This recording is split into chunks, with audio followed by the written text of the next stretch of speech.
Daily Manna from the Torah by Dr. Ketriel Blad. Shalom, beautiful family. We've come to the fifth aliyah of Parashat VaYishlach, and He sent.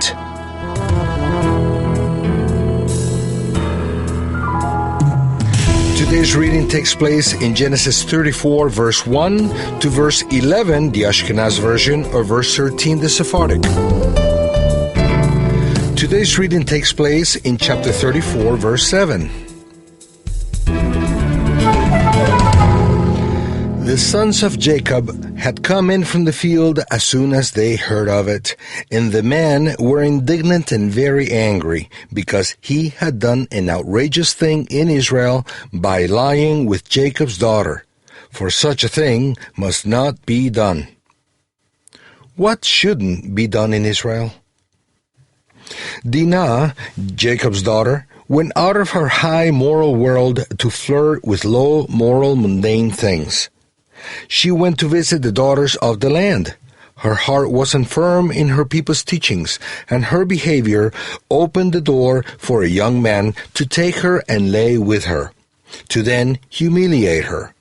On top of that, she didn't run away from him, but stayed and lived in his house as a couple with him. Shechem, and Dinah's sin is called fornication.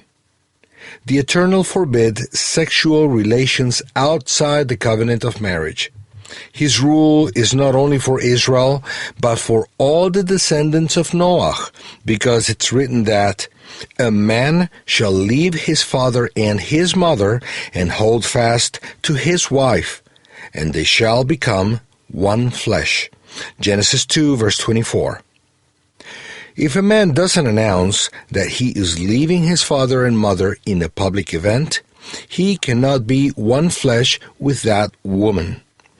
The one who hasn't been joined with a woman in a public event according to the rules of any given country has no right to maintain sexual relations with her. A man who's not married a woman through marriage laws cannot be intimate nor live with her. When Yaakov's sons heard what happened to their sister, they became indignant and very angry. Two of them reacted quite violently when trying to defend their family's high morals and avenge what Shechem had done.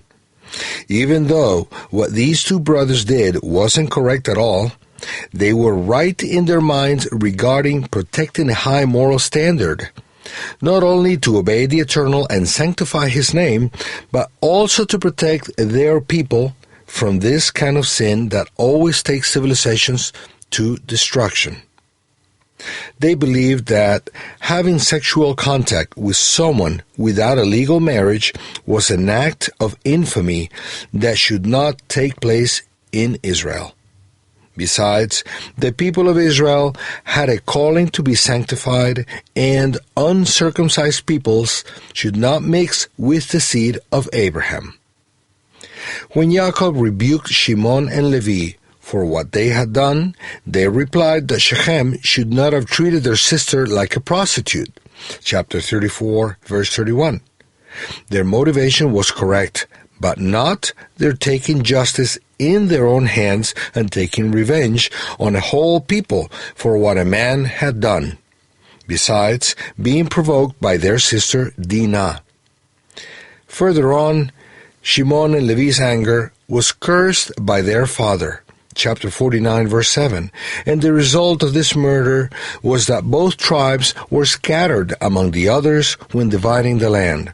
Chapter 49, verse 7, Numbers 35, verse 2, Joshua 13, verse 14, 19, verse 1, and verse 9. In the Israel of the Holy One, blessed be He, one cannot commit fornication. True Israelites are careful to avoid this sin, because no one who lives in fornication can inherit the kingdom to come, as it's written in 1 Corinthians 6:18. Flee fornication. Every sin that a man does is outside the body, but he who commits fornication sins against his own body. And Ephesians 5, verses 5 through 7. For you know this, that no fornicator or unclean person or covetous one who is an idolater has an inheritance in the kingdom of the Messiah and of God. Let no man deceive you with vain words, for because of these things the wrath of God comes upon the children of disobedience. Therefore, do not be partakers with them. And Colossians 3:5 and 6. Therefore, put to death your members which are on the earth, fornication, uncleanness, passion, evil desire, and covetousness, which is idolatry. On account of which things sake the wrath of God is coming on the sons of disobedience. And Revelation 22:15. But outside are the dogs and the sorcerers and fornicators and the murderers and the idolaters, and everyone who loves and makes a lie. If you have practiced fornication, repent and make the decision of never doing it again. Ask the Eternal for forgiveness, so you can be cleansed by the blood of the Messiah Yeshua that's efficient for those who abandon sin.